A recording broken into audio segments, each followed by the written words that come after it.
Okay, so this is a redo of a previous video that I had posted and deleted because I found some of the information was incorrect. This is your deep water fording valve. If your vehicle had one, it was probably removed during demill.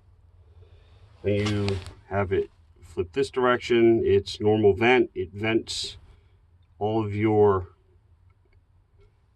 vent system for the hubs, the transmission, the transfer case, the power steering, the fuel pump, the front electric winch, and a bunch of other stuff, I guess. Anything else that maybe is hooked in that needs to be vented. It all vents that through to the air filter box. Now, when you flip it the other way, it cuts that off and pressurizes the system. So you don't want to drive around with it unless you're driving just through deep water, because you don't want to blow out your seals. When you're done driving in water, you flip it back to vent. So there's that side. Mine is not done exactly like USGI because I had to buy the parts and I found I could just do stuff off of Amazon. So there's the back of your valve. It's sandwiched between the fuel filter and the side of the firewall there. Now the bottom one has a 1/4 inch vacuum line on it. You can't see it. It runs over to right there, right here on the side of your fording CDR valve. This valve is usually missing off the engines too through demill. So it's probably supposed to have like a little metal spring clamp. I put a zip tie on there and tightened it with the zip tie gun. So that runs from there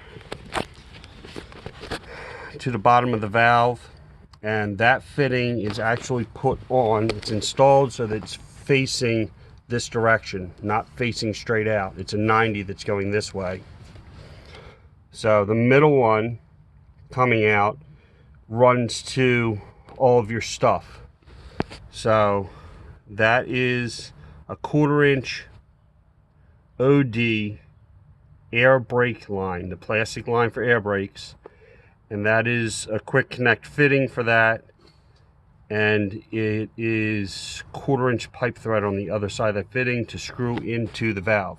So it goes from there across here, and I will get down and show you where it's going to.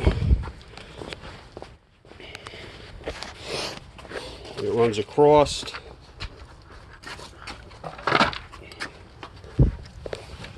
And I have it tied in here.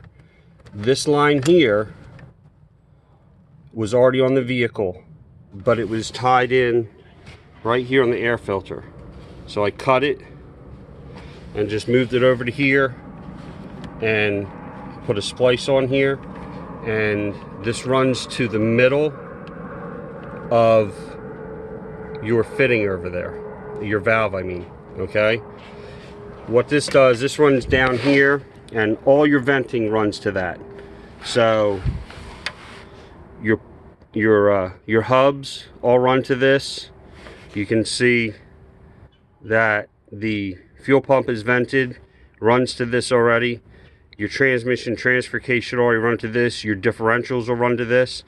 And I have an electric front winch and it's vented, and I had to add it into this system. So that is your middle connection. The top connection, which is also a 90, but it faces straight out, you know, this way. And you put a piece of the air line on it, just run it across and push it back onto here. Okay? That way when you have it in vent, it's still venting the whole system to your air cleaner.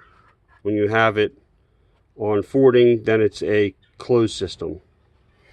Now additionally, there's another rubber hose on the other side of the CDR valve here. This rubber hose runs down. I added all this insulation, so you're not going to have this, but it runs into the A pillar there, okay, and it comes out the bottom comes out the bottom of the A-pillar here. So see how it's coming out? I just have it hanging. There's a fording sensor cup that bolts right here. You got 2 holes here. It bolts there, and then this hose is going to go onto a nipple on top of it. I don't have the cup right now, but I wanted to get the hose run while we have decent weather.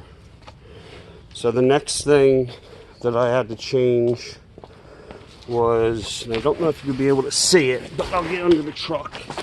So this is an early truck, and it's got the Warren winch on it. As you can see, there's a vent nipple on the electric motor side. That all I had to do was push a piece of the line onto that nipple. That nipple runs up and around in a loop.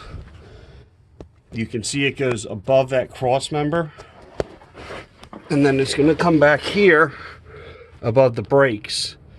And what I did was I reached up there with the tool that comes with the line kit, and I snipped the line that was already there. This line here is going out to the driver's front hub. So I snipped the vent line, and I was able to slide the quick connect. I put the line from the winch on the quick connect T, then I slid the quick connect T onto the line that was on the truck up on the frame, and then I slid this line up into the quick connect. You just want to make sure you push them far enough that they're bottomed out.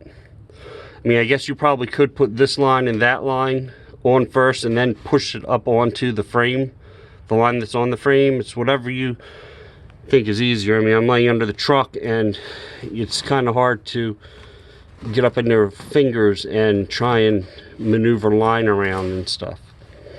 So that's how I tied the winch in. The other things that you will need to do is I do my acrobatics and roll around here.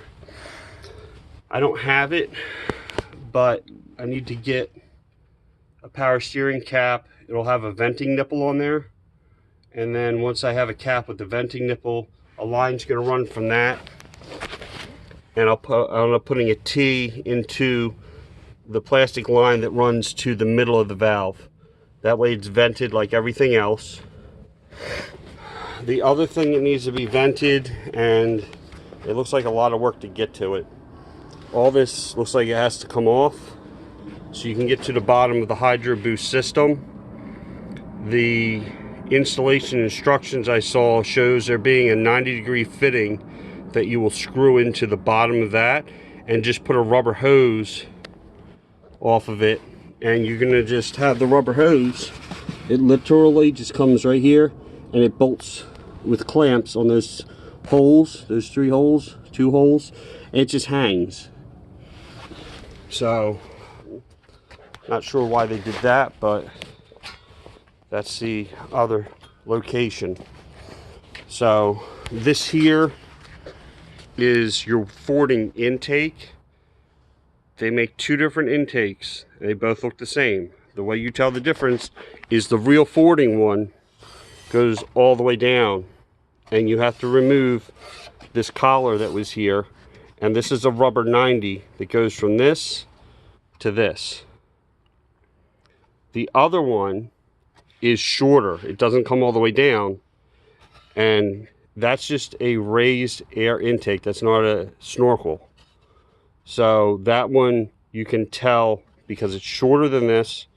When it's installed, it only comes to like here, and it'll require you to still have the flange on here that the mushroom would have been sitting on, and then you have to adapt from that flange to the pipe, and that's just it's just a splash guard. That's all it is, just a raised air splash guard. It's not an actual fording intake. On the fording intake, you're also going to have this tab welded on here, and there'll be a hole up here. I made this out of brake line that I had laying around. So this goes all the way up. I figured out where it was going to go through the mesh, and I just took a Phillips head screwdriver and wiggled it through one of the openings in the mesh to make it big enough to stick the brake line through. And then you're going to want the clamps with the rubber on them. This one here is nut and bolted with a little nut and bolt. This one, you just need something that you can run right into the hole that's already here in this. And then you take a piece of 1/4-inch vacuum line and you're going to hook this into it up here. I made this so that the vacuum line's pretty much not getting hit by sunlight, so it doesn't get deteriorated over time. So this is going to be your vent for the fuel tank. So the line on the stack is just venting your fuel tank, basically, best I can tell. The other things that you would need to do, unless your truck already came pre-fitted with the fording kit, is you need to change your transmission dipstick and dipstick tube to the fording style. This is not a fording style because I'm probably going to be changing the trans, and I have the fording kit for the overdrive transmission. So this is what a dipstick will look like for the fording. It'll have this flip over lock, so that when you put the stick down in there, you flip this over and it expands a rubber piece that's inside here on the dipstick. You also need to change the oil dipstick to the fording one. I've already changed it. So this is the fording style oil dipstick. See how it's got the big cup here? The non-fording is just a skinny stick all the way to the end. I think it had a ring on it like that transmission one over there. So when you push this in, you twist this, and again it expands a big rubber piece inside there, so it seals this. Now I believe that is everything other than obviously the stack. If your vehicle did not have the stack, you need more than just buy the stack. If you never had a fording kit, you need this bracket right here. This bracket is not expensive, it's available, and it gets pop riveted into the body. It's a support bracket, and then these well nuts go through the body, through the bracket, and there's actually a brass nut up inside there. You can see it, that the bolt goes through, and when you tighten the bolt, it expands that well nut. Now this one was for a armored vehicle, an armored Humvee. So what we ended up doing was, this was too long because I don't have armor, so we cut the pipe somewheres over here, if I remember correctly, and just welded it, cut out what we didn't need, and then welded the pipe back together. So you can't even tell that it was even cut. A little bit of paint covers it up, and then it's still got the shield on there. I'm sure somebody will correct me in the comments if I forgot something. Now, if you have a newer vehicle, this is a 998 I'm working on. So it's a 1992 non-turbo with the GEP engine. And obviously I have V-belts. If you have the newer trucks with the serpentine, you're going to have a different power steering pump. So you're going to have like a big canister up here, if I remember correctly. That, I believe, gets tied into it too, with the venting. So either way, your power steering does get tied in. Now, all I really needed to do stuff on this, I bought the valve. I needed a 90-degree barb for the bottom of the valve. And then I bought this brake line kit off of Amazon. So it gave you like 50 feet of this 1/4-inch OD plastic brake line. It gave you the cutter for the brake line, and it gave you a bunch of fittings. I'm going to have obviously a bunch of leftover fittings. I will eventually use the T out of here. So I already used one T, a 90, and a straight. And that's all I needed out of there. The only other thing that I had to buy to make everything work was you need some 1/4-inch ID vacuum hose. I bought a whole spool of it because honestly, for what they charge in the store, for the 10-foot you're probably going to need, is cheaper to buy 50-foot of Gates brand off of Amazon. So there's what I ended up buying. I had already purchased a CDR valve. You can get it from like Hummer Parts Guy or Mac Motors, places like that. This is a non-fording CDR valve. As you can see, it just has a little vent in the top, that little hole there, and there's no nipples on the outside of it. Now when you go to change this, it's not difficult to change. To change the CDR valve, undo this clamp, pull this hose off, undo this clamp. This clamp is holding this piece to this bracket. Undo your 2 bolts over there. Pull this top piece off. Don't lose or damage the rubber seal that's between this and the intake manifold. Once you do that, you can actually, you just need to undo this hose clamp and pull the hose off, and then undo these bolts. There's one on each side. Undo the bolt fully.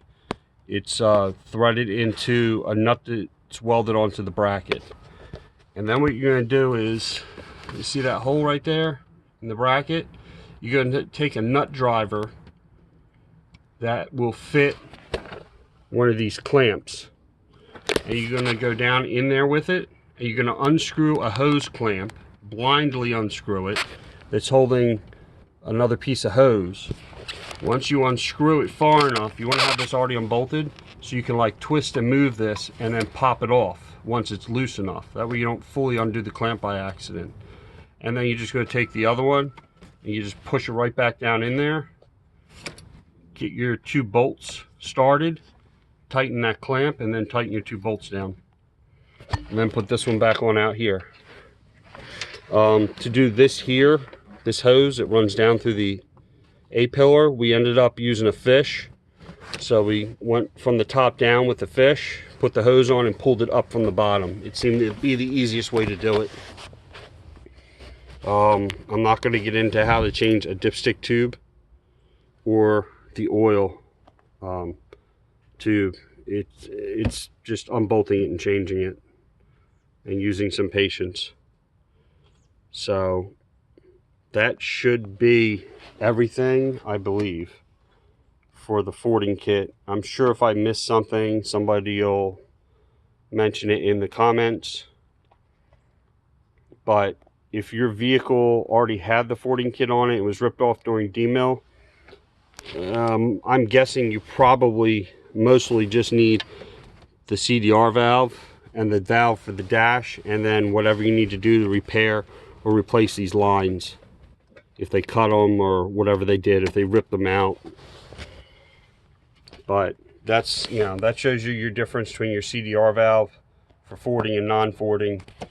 And I will put a link in the description for the airline kit that I used. If you want to use that airline kit, I know it's not USGI, but it's literally the same airline. It's marked the same as this. That's how I knew what to get. It's just different style fittings. These are quick connect, DOT approved style fittings versus the cheap military ones that are just push-ons,